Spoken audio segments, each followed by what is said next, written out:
અમદાવાદ જિલ્લામાં ધોળકામાં ભારે વરસાદથી 5 દિવસ બાદ પણ અનેક વિસ્તારો પાણીમાં ગરકાવ છે।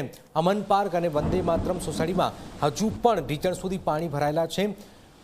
ભારે હાલાકી છે। પાણી ભરાવાના કારણે રહેવા, ખાવા, પીવા સહિતની સમસ્યાઓ છે। સ્થાનિકોએ આક્ષેપ કર્યો છે કે મુશ્કેલીની ઘડીએ કોઈ જનપ્રતિનિધિ કે કાર્યકર મદદે પહોંચ્યા નથી। જોકે ધારાસભ્યએ સહાયની ખાતરી આપી હોવા છતાં લોકો તાત્કાલિક રાહતની માંગ કરી રહ્યા છે। 5 દ્રશ્યો આપણે ટીવી સ્ક્રીન પર કોઈ અહીંયા પહોંચ્યું નથી। જ્યારે ચૂંટણી હોય છે ત્યારે તો લોકો ઢોલ નગારા લઈને પહોંચી જાય છે, પણ આજે જ્યારે ખરી મદદ છે ત્યારે કોઈ નથી પહોંચી રહ્યું। પ્રજા સવાલ પૂછી રહી છે, ધોળકાની પ્રજા સવાલ પૂછી રહી છે કે આખરે અમારી વચ્ચે કેમ કોઈ નથી, અમને કોઈ રાહત આપવામાં નથી આવી રહી। તો બચાવ કામગીરી ચાલી રહી છે। ભોગાવ નદીનું પાણી ફરી વળ્યું છે ધોલેરામાં। ભેટાવાળા ગામ ધોળકાનું સોસાયટીઓ આપ જુઓ કે જ્યાં નજર કરો ત્યાં લાખો, કરોડો, અબજો રૂપિયાના નુકસાનની ખબર છે ગુજરાતની અંદર।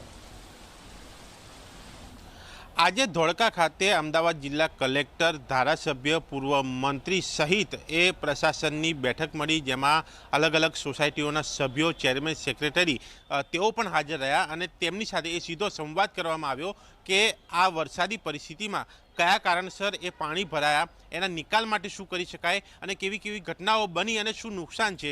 એવા લોકો જે બેઠકમાં હાજર હતા, મિટિંગમાં હાજર હતા, તે મારી સાથે જોડાયા છે। તેમની સાથે વાત કરીશું કે જેમણે એ કેટલાક પ્રશ્નો પણ મૂક્યા હતા। તેમાંના એક છે અમન પાર્ક સોસાયટીના રહીશ।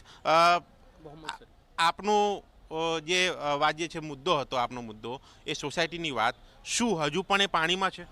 અત્યારે બી પાણી નીચે ઉતર્યા નથી જેટલા ઉતરવા જોઈએ। હજી પણ પાણી અંદર ભરાયેલા છે। સખત વાસ આવે છે, ગટરના અંદરથી પણ દુર્ગંધ આવે છે। પાણીનો કોઈ નિકાલ નથી, પ્રોપર કોઈ નિકાલ નથી। જૂના કાંસો બંધ થઈ ગયા છે, જેના કારણે આ પાણી રોકાયું છે। અને જે તે સોસાયટીના અંદર અમારે 155 મકાન, જે 500થી 700 માણસનો વસવાટ છે, અંદરના સી ટાઈપના વિસ્તારમાં એક માથોડા પાણી હતું, જે હજી અત્યારે પ્રોપર પૂરું ઉતર્યું નથી અને સખત રોગચાળો ફાટે એવી પરિસ્થિતિ છે। અને ખાસ તંત્રને જાણ કરવાની હતી, જેના માટે અમે અહીંયા આવેલા અને સાહેબને રજૂઆત કરી છે। અમે તમારા માધ્યમથી એટલું જ કહેવા માંગીએ છીએ કે આનો જલ્દીથી જલ્દી નિકાલ થાય, કારણ કે આ નિકાલ નહીં થાય તો સખત રોગચાળો ફાટવાની તકલીફમાં પડી શકે છે ત્યાંના જે રહીશો રહે છે એ। એટલે તમારા માધ્યમથી એટલું કહેવા માંગે છે કે આનો તાત્કાલિક ધોરણે નિકાલ થાય અને અમને આની સેવાઓ મળે। શેના કારણે તમારા ત્યાં પાણી ભરાયું? કંઈક રેલવે લાઇનની પણ કંઈક વાત કરી હતી। જે જૂની નિકાલ હતા વર્ષો પહેલાં, એ રેલવે ટ્રેકના ઉપર બારા મૂકેલા હતા। જે નવી ટ્રેક બની એ પછી પુરાણ કરીને બનાવરાઈ બ્રોડ ગેજ, પહેલાં નેરો ગેજ હતી, ત્યાં બારા મૂકેલા હતા અને એ બારાઓ બંધ થઈ ગયા। તંત્રએ ધ્યાન ના આપ્યું કે ભાઈ આ કેમ। અત્યારે જે જૂના કાચ છે પણ બંધ થઈ ગયા છે। શેના કારણે બંધ થયા છે? એ પાણી ના નીકળવાના કારણે આ પ્રોબ્લેમ થયો છે। રોડ રસ્તાઓ ઉપર આવ્યા, 3 ફેરી આજે 15 વર્ષમાં રોડ બન્યા, છતાં બી એ કાંસ ના ચાલુ થયા કે ના એ રેલવે ટ્રેક પર કોઈએ જૂના બારામાં ધ્યાન આપ્યું। કોઈએ ધ્યાન ના આપ્યું, તંત્રએ કસાય। એના કારણે આ અમન પાર્કમાં સૌથી વધારે હર વર્ષે પાણી ભરાય છે અને અત્યારે બી આજે 5-5 દિવસથી સ્થિતિ બહુ ખરાબ છે। અચ્છા, આપ ક્યાંથી છો અને આજની આ બેઠક મળી, જે પ્રકારે પૂર્વ મંત્રી અને ધારાસભ્યોએ ખાતરી આપી, કલેક્ટરે ખાતરી આપી, શું લાગે છે એ પ્રમાણેની સ્થિતિ રહેશે, એ કામ થશે? અમે વંદે માતરમમાંથી આવું છું, કલીકુંડ વંદે માતરમ સોસાયટીમાં મકાન નંબર 87 છે।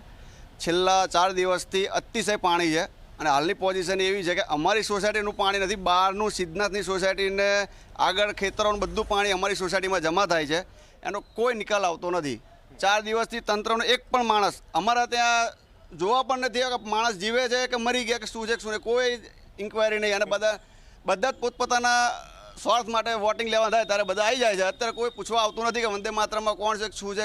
પીવાનું પાણી એ પણ બહારથી લોકો એને સપ્લાય કરે ત્યારે, બાકી ખાવા માટેના લોટ, ઘઉં, ચોખા બધું જ પલળી ગયું છે, બધું ગાયો ભેંસોને ખવડાવી દેવું। અત્યારે અમારી પોઝિશન એવી છે કે ખાવા માટે બી બહારથી ફૂડ પેકેટ આવે તો અમે ખાઈએ, એવી હાલત।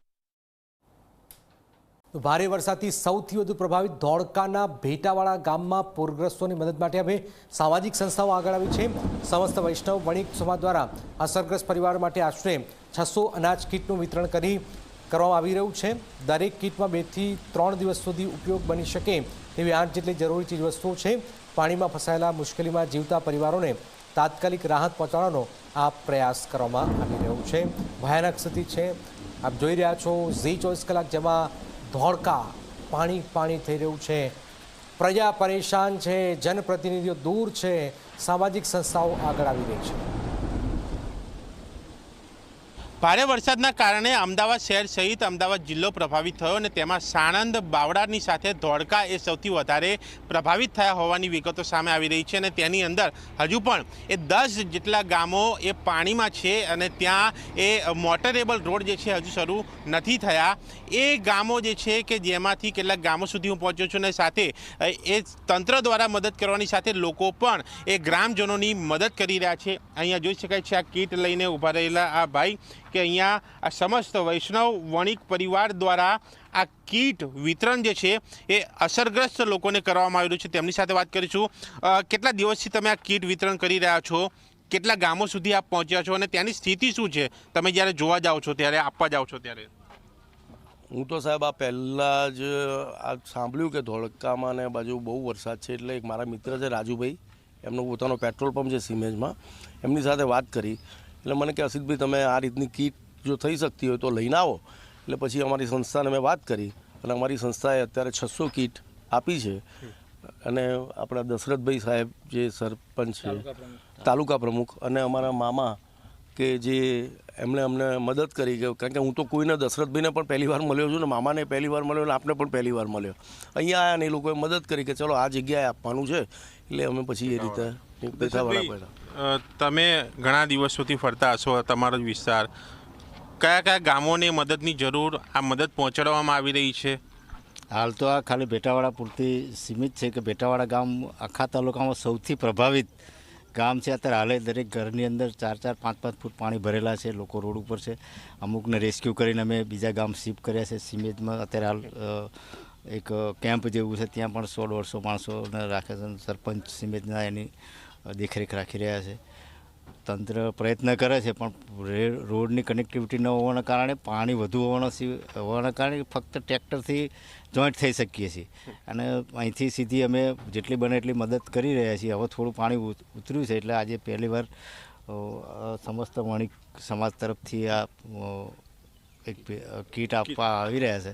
તો હું આ ક્ષણે બેટાવાળા ગામ, મારું વતન છે બેટાવાળા ગામ વતી અને તાલુકા વતી તેઓનો ખૂબ ખૂબ આભાર માનું છું।